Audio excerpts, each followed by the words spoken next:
Captain Jake Morrison was drinking his morning coffee when the message arrived. The bridge of the UES Frontier buzzed with the usual sounds of deep space travel, but everything stopped when the communication officer looked up with wide eyes.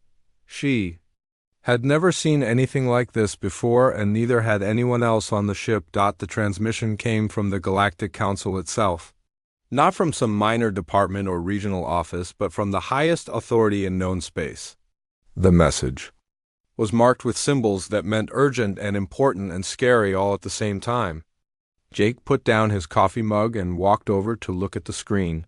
The face that appeared belonged to something that looked like a cross between a jellyfish and a crystal formation. It spoke in perfect English, which was impressive since humans had only been part of the galactic community for about 5 years. The voice was cold and formal, like someone reading a death sentence. "Attention, species designation human," it said. "The Galactic Council hereby invokes Protocol 7 under the Universal Species Evaluation Act. All spacefaring civilizations must submit representatives for immediate testing. Failure to comply will result in isolation from galactic society and withdrawal of all technological privileges." Jake looked around the bridge. His crew stared back at him with the same confused expression he probably had on his face. Protocol 7 sounded official and scary, but none of them had ever heard of it before. The alien continued speaking. "Testing will commence in 48 standard hours on the world designated Kithara Prime. Each species must send their finest representatives to undergo trials that will determine their worthiness for continued membership in galactic civilization. The Survival Assessment Bureau will oversee all proceedings." The transmission ended with coordinates and technical details about where to meet and what to bring. Jake stood there for a moment, wondering what kind of mess humanity had stumbled into this time. His communication officer was already pulling up information about this Protocol 7 thing. What they found was not encouraging. Protocol 7 had only been used 6 times in the entire history of the galaxy. Each time it had been invoked, the species being tested had failed completely. Not just failed a little bit, but failed so badly that they were never heard from again. Some records suggested they were sent back to their homeworlds and told to stay there forever. Other records hinted at worse outcomes. The Survival Assessment Bureau was even more intimidating when they looked it up. It was older than most star systems and had a reputation for being absolutely ruthless. They did not test species to help them improve or to give them a second chance. They tested species to find reasons to get rid of them. Jake called Admiral Collins back on Earth and explained the situation. The Admiral listened without interrupting, which was unusual for him. When Jake finished talking, there was a long pause before Collins spoke. "So let me get this straight," Collins said. "The scariest organization in the galaxy has decided to test humanity using a protocol that has never been passed by anyone, and we have 2 days to prepare." "That about sums it up, sir," Jake replied. "Well, then we better get moving." "I will send you the best people we have available on such short notice." While they waited for the team to arrive, Jake and his crew researched everything they could find about the other species that would be taking the test. The list was impressive and terrifying. The Zephyrian Empire was sending their most powerful psychic warriors. These beings could move objects with their minds and read thoughts from across a solar system. They had been preparing for this test for over 3 years. The Vorthan Collective was dispatching their most advanced biological forms. These crystal creatures could change their entire body structure in seconds to adapt to any environment. They had spent decades modifying themselves specifically for whatever challenges they might face. The machine minds of the Nexus Coalition were providing their most sophisticated artificial intelligence constructs. These beings could process information faster than most species could think and had access to the combined knowledge of 1 million worlds. They had run billions of simulations to prepare for every possible scenario. Every species was sending their absolute best, their champions and heroes and most gifted individuals. Beings who had trained their entire lives for challenges like this. Resources that could buy entire planets had been spent on preparation and equipment and backup plans humanity was sending. Whoever happened to be available, the team that arrived on the frontier was not what Jake had expected. Commander Lisa Barnes was competent enough, but she was a logistics officer, not a combat specialist. Danny Rodriguez was a good Marine, but he spent most of his time fixing equipment, not fighting aliens. Kate Sullivan knew her way around engineering systems, but she had never been in a life-or-death situation before. Alex Thompson was a doctor, which might be useful, but he looked like he would rather be anywhere else in the universe. The strangest part was that none of them seemed particularly worried about the whole thing. They treated it like an unusual work assignment rather than a test that could determine the fate of their entire species. Kate even brought a book to read during the trip to Cathara Prime. As the frontier headed toward the testing world, Jake watched the other ships arriving through the long-range sensors. Each vessel was a masterpiece of engineering and design. Sleek warships that looked like they could take on entire fleets. Science vessels packed with technology that humanity could barely understand. Transport ships carrying beings so advanced that they barely qualified as physical creatures anymore. The human ship looked like a garbage truck by comparison. Jake found Commander Barnes in the mess hall eating a sandwich and reading over some basic information about survival techniques. She looked up when he sat down across from her. "So what do you think our chances are?" Jake asked. Lisa shrugged and took another bite of her sandwich. "Hard to say. Sounds like these trials are designed to be pretty much impossible. But impossible is sort of relative, you know. I grew up in Montana, where the weather tries to kill you 6 months out of the year. My dad always said that the only difference between an adventure and a disaster is your attitude." Jake was not sure if that was reassuring or terrifying. He was starting to suspect it might be both. Cathara Prime looked like the kind of place where nightmares went to have nightmares. From orbit, the planet appeared to be constantly shifting and changing, as if it could not decide what it wanted to be. Massive storms raged across continents that seemed to rearrange themselves while you watched. The atmospheric readings made no sense at all. Jake watched through the view screen as dozens of ships from across the galaxy arrived at the designated coordinates. Each vessel was more impressive than the last, and he began to feel like humanity had shown up to a formal dinner wearing pajamas. The Zephyrian flagship looked like a floating crystal palace. The Vorthan transport was a living organism that pulsed with its own heartbeat. The Nexus Coalition sent something that barely qualified as a ship, since it appeared to be made entirely of energy and mathematics, the Survival Assessment Bureau was waiting for them on a space station that orbited the planet.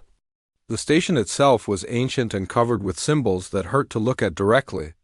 Docking procedures were handled by machines that had been old when most of the galaxy was still figuring out fire. Commander Barnes led the human team through corridors that felt like walking through the digestive system of some enormous creature.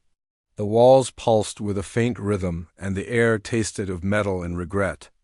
Other species moved past them in the hallways, and Jake noticed that none of them made eye contact with each other. The briefing room was large enough to hold representatives from 50 different species. Jake had never seen so many different forms of life in one place before. There were beings made of gas and crystal and pure thought, creatures with dozens of limbs, and others that seemed to exist in more dimensions than he could count. The humans looked positively ordinary by comparison. At the front of the room stood something that might have once been alive but was now more machine than biological. It introduced itself as Evaluator Prime and explained the rules in a voice that sounded like grinding metal. "The first trial will take place in the grinding wastes," it announced. "Survival time required is 72 hours. Environmental conditions include temperature fluctuations from absolute 0 to 1500 degrees. Gravity will vary from 0 to 12 standard units. Atmospheric composition will shift randomly every 30 minutes. Terrain stability is not guaranteed." Jake watched as representatives from various species took detailed notes and made complex calculations on devices he did not recognize. The Zephyrians were already entering some kind of meditative trance to prepare their mental defenses. The Vorthons were discussing biological modifications in a language that sounded like singing crystals. The Nexus constructs were processing probability matrices faster than the human eye could follow. Danny Rodriguez leaned over to Kate Sullivan and whispered something that made her laugh. The sound seemed oddly out of place in the deadly serious atmosphere of the briefing room. Terrain instability, Danny said quietly. Sounds like my last deployment in Afghanistan. Evaluator Prime continued explaining the trial conditions, but Jake found himself paying more attention to his own team. They were listening politely, but they did not seem particularly concerned about any of it. Alex Thompson was making notes, but they appeared to be about potential medical issues rather than survival strategies. Lisa Barnes was nodding along as if someone was explaining how to operate a coffee machine. When the briefing ended, the various species separated into their preparation areas. Jake watched through observation windows as the other teams began their final preparations. The Zephyrians surrounded themselves with floating crystals and began chanting in harmony.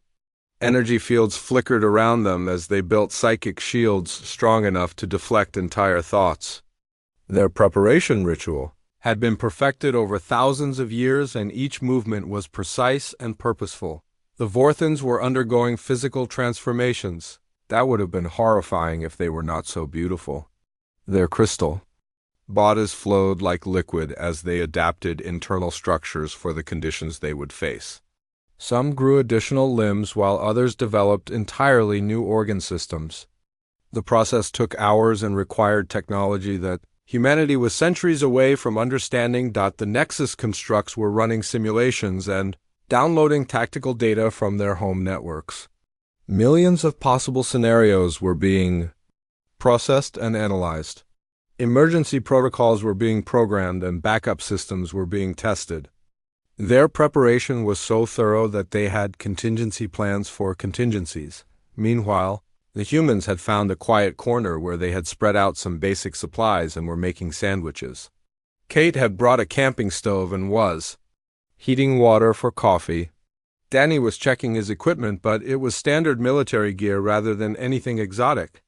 Alex was organizing his medical kit, which looked like something from a field hospital rather than an advanced alien testing facility.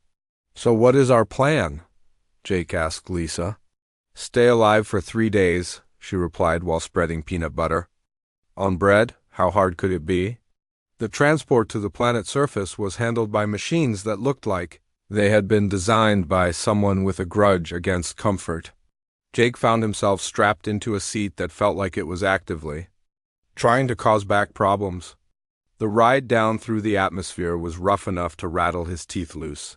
Cathara Prime was even worse than it had looked from orbit. The landing site was a barren wasteland that stretched to horizons that seemed too far away and too close. At the same time, the sky was the wrong color and kept changing while he watched. In the distance, he could see rock formations that definitely had not been there a moment ago. The moment they stepped off the transport, Jake felt the gravity shift. It was subtle at first, but quickly became noticeable as his weight seemed to increase by about 50%. The air tasted like copper and ozone, with an underlying flavor of something that might have been fear. Temperature readings on his suit display showed external conditions at a comfortable 70 degrees, but even as he watched, the numbers began climbing rapidly. Within minutes it was over 100 and still rising. Around them, other species were already implementing their survival strategies. The Zephyrians had created a bubble of controlled reality around their team.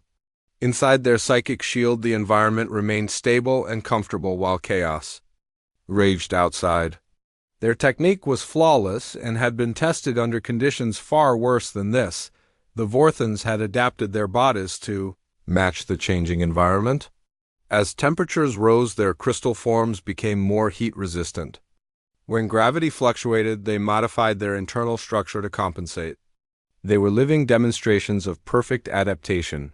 The Nexus constructs simply calculated optimal responses to each environmental change and implemented them with mechanical precision. When the ground became unstable, they deployed stabilizing fields. When atmospheric pressure shifted, they adjusted their internal systems accordingly. The humans looked around for a few minutes. And then Lisa pointed to a small depression in the ground that offered some protection from the wind. "That looks like a good spot to set up camp," she said. They spent the next hour digging a proper fire pit and arranging rocks to create windbreaks and seating areas. Kate found some materials that would burn, and soon they had a small campfire going. Danny rigged up a simple shelter using equipment that probably cost less than a cup of coffee at a space station. As the first day progressed, the environmental conditions became increasingly hostile. Temperatures swung from freezing to boiling and back again. Gravity reversed itself twice, causing everyone to briefly fall upward. The ground cracked open in several places, revealing depths that seemed to go on forever. One by one, the advanced alien species began to experience difficulties. The Zephyrian psychic shields flickered under the constant assault of chaotic energy fields. The Vorthan adaptation system started showing signs of strain as they were forced to change too rapidly and too often. The Nexus calculations began producing errors as conditions exceeded their programming parameters. The humans complained about the weather and played cards. By the end of the second day on Kithara Prime, the landscape was littered with the failures of supposedly superior species. The proud Zephian psychic warriors had collapsed when their mental shields finally shattered under the planet's relentless chaos. Their minds were so overwhelmed by conflicting energy patterns that they could barely form coherent thoughts. Medical teams had to sedate them before transporting them back to the orbital station. The adaptive Vorthans had pushed their transformation abilities too far too fast. Their crystal bodies had become locked in partially changed states that left them unable to function properly. What had once been graceful living artworks now resembled broken sculptures scattered across the wasteland. They were still alive, but their biological systems had essentially given up trying to keep pace with the impossible environmental changes. The Nexus artificial intelligences had suffered complete system failures when their quantum processors encountered conditions that violated the basic logical frameworks they used to understand reality. Machines that could calculate the movement of galaxies had been brought to their knees by weather that simply refused to follow any predictable pattern. Their backup systems had backup systems, and all of them had failed. Species after species had fallen to challenges that seemed specifically designed to exploit their greatest strengths and turn them into fatal weaknesses. The more advanced and specialized the civilization was, the faster they seemed to collapse when faced with Kithara Prime's chaos. Meanwhile, the humans had figured out how to make coffee using superheated rocks and were taking turns telling stories about camping trips that had gone wrong back on Earth. Danny was in the middle of describing a fishing expedition in Alaska, where the weather had been so bad that the fish were trying to get out of the water when the gravity suddenly reversed again. Instead of panicking, like most species would have done, the humans just grabbed onto whatever was handy and waited for normal wait to return. When it did, they went back to their conversation as if being briefly weightless was nothing more interesting than a minor interruption. "I swear those fish were flying," Danny continued. "Of course the wind was blowing so hard we were practically flying too." Kate laughed and added more fuel to their campfire. The flames flickered strangely in the unstable atmosphere, but they had managed to keep it burning for over 40 hours straight. It had become something of a beacon for the few remaining non-human survivors, who watched from a distance with expressions that might have been envy or confusion or both. On the morning of the third day, the transport ships returned to collect whatever was left of the various species. Most of the alien teams had to be carried aboard on stretchers or in specialized containment units. The evacuation process took hours as medical teams worked to stabilize beings whose advanced physiologies had been pushed beyond their limits. The humans packed up their campsite and walked to the pickup point carrying their gear and the leftover coffee. Lisa even took time to properly extinguish the campfire and scatter the ashes. Danny carried a small bag of interesting rocks he had collected during their stay. "Not bad," he said to Kate as they waited for their transport.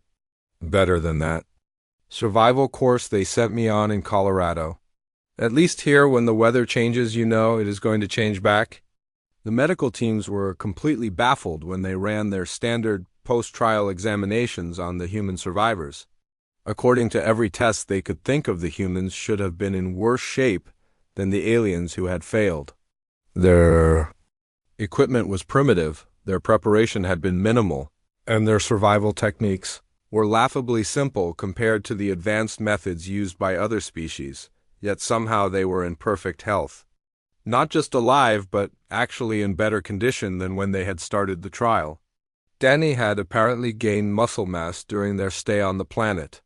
Kate's skin showed no signs of radiation damage despite exposure to energy fields that should have been lethal. Alex had somehow improved his cardiovascular fitness while living in an environment that most species found physically devastating. The medical reports made no sense to anyone involved. The second trial was announced while the survivors were still recovering from the first one. Those species who had managed to pass the initial test would face the labyrinth of infinite sorrows, a psychic construct designed to trap minds in their worst memories and deepest fears. The maze had been created by an ancient civilization specifically to break the will of any being who entered it. Jake watched through the observation windows as the remaining alien species prepared for this new challenge. The few Zephyrians who had survived the first trial were attempting to rebuild their shattered psychic defenses. The process involved complex meditation techniques and energy manipulation that took hours to complete properly. A handful of other species had also made it through the environmental challenges, and they were using their own specialized methods to prepare for psychological warfare.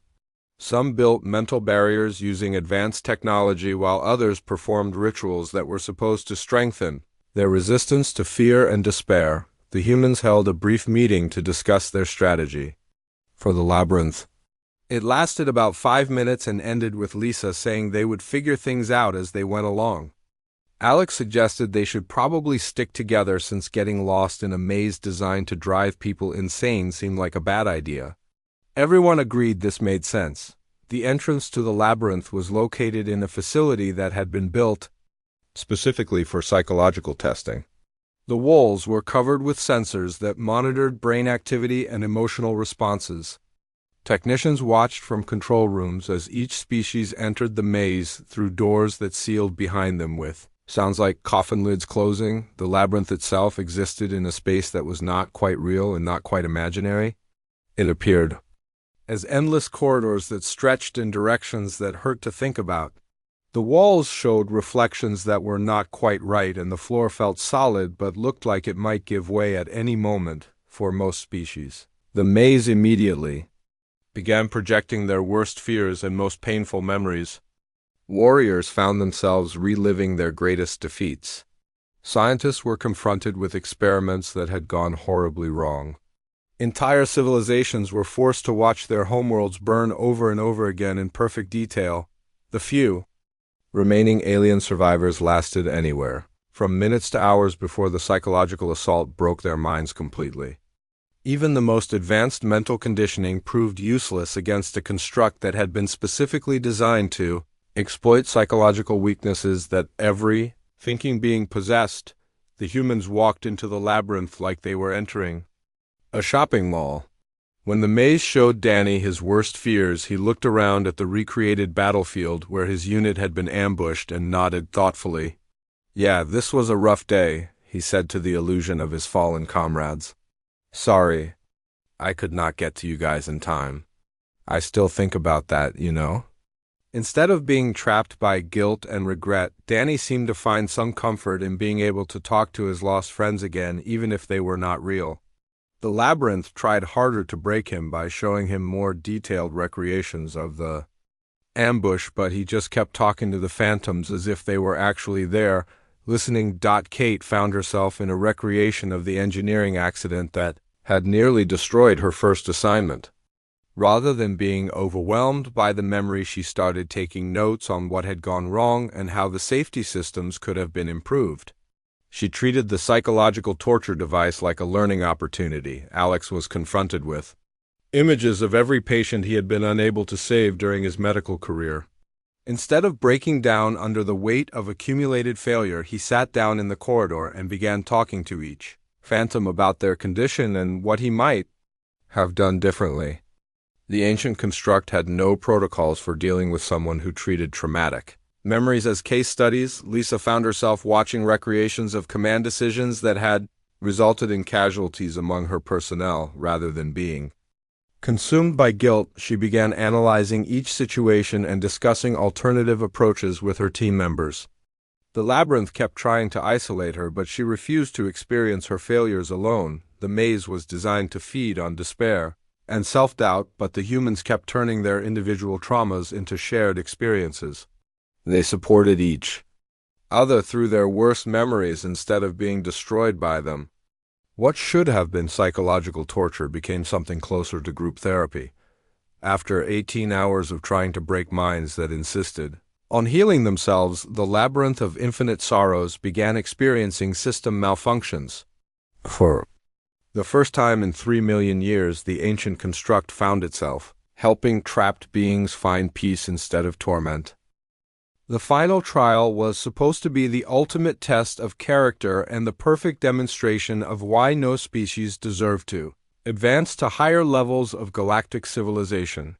The nexus of extinction was a simulation so realistic that participants often forgot they were not experiencing actual events.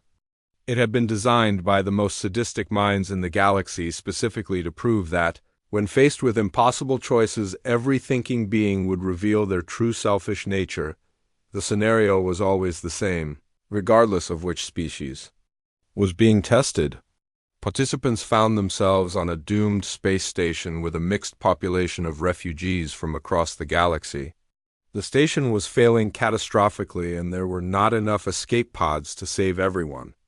The simulation was crafted to be mathematically unsolvable, with no heroic solutions and no clever tricks that could change the fundamental equation. Every previous species had either chosen to save themselves while abandoning others to die, or had been psychologically destroyed by the weight of impossible moral choices. The test was designed to prove that advanced civilization was just a thin layer covering basic animal instincts for self-preservation. Jake watched from the observation deck as the final few alien survivors entered the simulation chambers. The Zephyrian team leader spent several minutes in meditation before activating his test.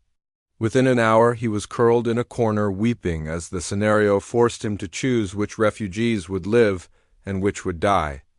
The simulation ended when he selected his own people for rescue while leaving others behind, and then suffered a complete mental breakdown from the guilt. The last Vorthan representative managed to adapt her crystal form to better interface with the station systems, but the fundamental problem remained unchanged. No amount of biological modification could create additional escape pods or extend the time limit before total destruction. She eventually chose to save the largest number of beings possible while accepting that many others would perish, and then crystallized herself permanently rather than live with the consequences of her decisions. A single nexus construct had survived both previous trials by constantly recalculating optimal outcomes and modifying its logical frameworks. In the final simulation, it ran billions of calculations trying to find a solution that would save everyone. When no such solution existed within acceptable probability parameters, it selected the most efficient rescue scenario and then deleted its own personality matrices to avoid processing the emotional weight of those it could not save. The humans entered their simulation chamber with the same casual attitude they had shown throughout the entire testing process. The scenario materialized around them, showing a space station that was coming apart at the seams with emergency alarms blaring and structural supports failing and cascading collapses. The refugee population was a mix of families and individuals from dozens of species. There were elderly beings who moved slowly and children who were too small to understand what was happening. Some refugees were injured or sick, while others were simply terrified and unable to think clearly in the crisis. Standard protocol for this simulation called for participants to spend time agonizing over who deserved to be saved before eventually making choices that revealed their moral limitations. The test was designed to take several hours as beings wrestled with decisions that had no good answers. The humans took one look at the situation and immediately began working. Danny started retrofitting the life support systems to handle more beings than they were designed for. When the computer told him the modifications would not work, he ignored it and kept installing additional air recyclers anyway.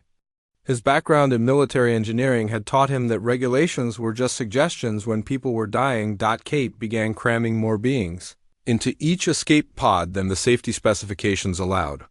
She rerouted power systems and disabled non-essential equipment to make room for additional passengers. When warned that overloading the pods would cause them to fail, she responded by improving the designs in real time, using spare parts and engineering techniques that violated several laws of physics. Alex set up a triage station in the main corridor and began treating injured refugees while the station fell apart around him. He performed surgery in zero gravity while debris rained down and structural supports collapsed. Between procedures, he hummed old songs to keep his patients calm and reassured terrified families that everything would be fine. Lisa coordinated the entire operation while simultaneously planning impossible rescue missions. She sent Danny on repair runs to sections of the station that were supposed to be completely inaccessible. She had Kate modify escape pods that should not have been salvageable. She kept everyone working together toward solutions that the simulation insisted did not exist. Nancy Green arrived in a small shuttle that was never supposed to be part of the scenario. The simulation had not accounted for someone ignoring direct orders and flying a rescue mission in a ship that was not rated for the conditions. When her shuttle took damage that should have been fatal, she kept flying anyway and somehow managed to dock with the station despite having no functional navigation systems. Ben Carter appeared in the engineering section with a bag of tools and an attitude that suggested mechanical problems were nothing more than minor inconveniences. He began repairing critical systems that were supposed to be beyond salvage while cheerfully ignoring computer warnings that told him his modifications would not work. Every time the simulation tried to create a new crisis, he fixed it faster than the system could implement it. The test was designed to present unsolvable problems, but the humans approached each challenge as if solutions were inevitable. They did not waste time debating moral philosophy or calculating acceptable losses. They simply assumed that everyone could be saved and then worked backward to figure out how to make that happen. When the simulation informed them that the station would be completely destroyed in 30 minutes, they used the time to install additional shielding and improve the structural integrity. When told that the escape pods could not possibly carry the entire refugee population, they modified the pods and added makeshift passenger compartments. When warned that their repairs would not hold together long enough to reach safety, they strengthened the repairs and installed backup systems. The nexus of extinction kept trying to restore the intended difficulty level by creating additional disasters, but the humans were preventing problems faster than the simulation could generate them. Every time the system tried to force impossible choices, the human team found ways to make more choices available. What should have been a demonstration of moral failure became an exhibition of creative problem-solving. What was supposed to prove the limitations of ethics became a lesson in the power of refusing to accept limitations in the first place. The simulation finally ended not because the humans had failed, but because they had rescued everyone on the station and somehow improved the facility beyond its original specifications. The space station that was supposed to be destroyed was now safer and more efficient than when the test began. Evaluator Prime stared at the results for several minutes before speaking. The ancient machine intelligence had overseen thousands of these trials and had never seen anything like what had just happened. This outcome was not anticipated, it announced in its grinding mechanical voice. The test parameters have been exceeded in ways that were not supposed to be possible. We require additional analysis before determining how to proceed. The Galactic Council chamber had never seen an emergency session quite like this one. Representatives from hundreds of species filled the massive amphitheater while holographic displays showed footage from the failed trials. The ancient beings, who normally spent their time debating trade agreements and territorial disputes, were now faced with something that challenged their basic understanding of how the universe worked. Evaluator Prime stood at the center of the chamber, surrounded by floating data screens that showed impossible results. The machine intelligence had been analyzing the human performance for 3 standard days and still could not explain what had happened. Every model it ran produced errors, and every calculation ended with outcomes that should not have been possible. The species designation human has broken our testing protocols, Evaluator Prime announced to the assembled council. They did not fail the trials. They did not pass the trials. They rendered the trials meaningless by refusing to accept the fundamental assumptions upon which the tests were based. The Zephyrian representative was the first to speak. Her psychic abilities were still recovering from the damage inflicted during the first trial, but she managed to project her thoughts clearly enough for the translation systems to process. They show no fear of death, she said. No awe of superior power. No respect for impossible odds. How does one evaluate beings who evaluate themselves by completely different standards than the rest of us? The Vorthan delegate buzzed with harmonics that conveyed deep confusion. His crystal body had been repaired since the trials, but the scars of forced adaptation were still visible as fracture lines that ran through his structure. They adapt not by changing themselves to meet challenges, but by changing challenges to meet their capabilities, he sang. This should violate basic principles of survival and evolution. Yet somehow they succeed through methods our science classifies as impossible. The Nexus Coalition's prime consciousness projected itself as a shifting pattern of light and mathematics. Its quantum processors were running at maximum capacity, trying to understand data that refused to fit into any logical framework. Their solutions violate our models of optimal behavior, it announced. They succeed through approaches our systems identify as errors. When faced with unsolvable problems, they simply solve them anyway without explaining how this is possible. Other species added their own observations, and each testimony only deepened the mystery. The humans had not demonstrated superior technology or advanced abilities. They had not used secret knowledge or hidden resources. They had simply approached each challenge as if failure was not an option and then made that assumption work through pure stubborn determination. Jake Morrison stood at the witness platform, feeling somewhat out of place among beings who could manipulate reality with their thoughts or existed as pure energy patterns. He had been asked to explain how humanity had achieved the impossible, and he was not sure he had a good answer. I think there might be some misunderstanding about what happened, he said. We did not do anything special. We just did what needed to be done. The council chamber erupted in confused discussions as translators struggled to process this response. The concept of doing what needed to be done without considering whether it was actually possible seemed to be causing fundamental problems for most species. Commander Lisa Barnes took over the explanation with the same practical attitude she had shown throughout the trials. Look, the way we see it, every problem has a solution, she said. Maybe we do not know what the solution is right away, but that just means we have to figure it out. Giving up because something seems impossible is not really an option for us. But the trials were specifically designed to be impossible, protested a delegate from a species that resembled a collection of floating geometric shapes. The environmental conditions on Kithara Prime exceed survivability parameters for all known life forms. Danny Rodriguez laughed, which seemed to disturb several of the more sensitive alien representatives. Impossible according to who? He asked. I grew up in Minnesota where the weather tries to kill you half the year and people still go ice fishing for fun. Crazy weather is just weather. Kate Sullivan nodded in agreement and added her own perspective. The labyrinth was supposed to trap us in our worst fears, but fear is just information about potential problems, she said. Once you identify the problem, you can work on solutions. Being afraid of something does not make it go away, but understanding it might help you deal with it better. Alex Thompson spoke up from where he had been quietly observing the proceedings. The final simulation assumed we would have to choose who lived and who died, he said. But that was never actually the choice we were given.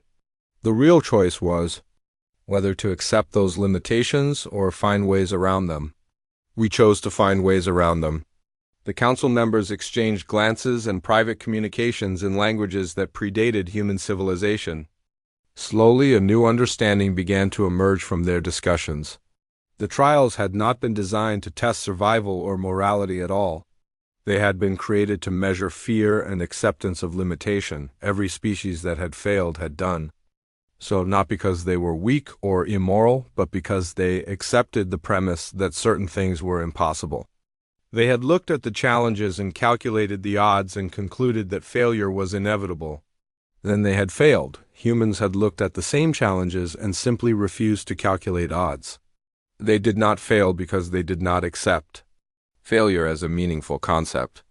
When told that something was impossible, they treated it as an interesting engineering problem rather than an insurmountable obstacle. The revelation hit the galactic community like a gravitational wave. The most advanced civilizations in known space had been limited not by their technology or biology, but by their own assumptions about what could be achieved. They had become so sophisticated in their understanding of the universe that they had forgotten how to ignore the rules when ignoring the rules was necessary. Evaluator. Prime spent several more minutes processing this information before making its final announcement. Protocol 7 is hereby retired permanently. The machine intelligence declared. The Survival Assessment Bureau will begin development of new evaluation methods based on different philosophical frameworks. We have learned that our understanding of survival and advancement may require significant revision. Captain Morrison looked around the council chamber at representatives of species that had mastered technologies humanity could barely comprehend.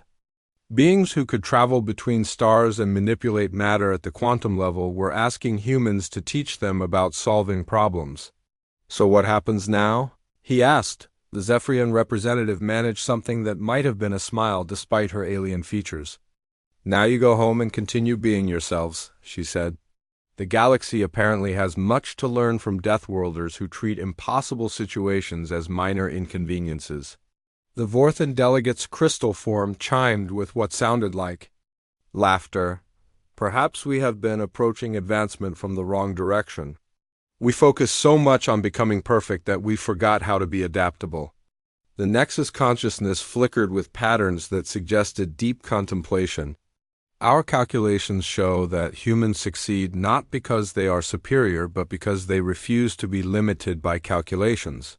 This represents a fundamental paradigm shift in our understanding of problem solving. Other council members began discussing how this new perspective might change their approach to challenges throughout the galaxy. Species that had spent millennia perfecting their abilities were now wondering if perfection itself might be a limitation. Jake found himself at the center of conversations about cooperation and knowledge sharing. Apparently, humanity's reputation as the species that could fix anything was spreading rapidly through galactic society.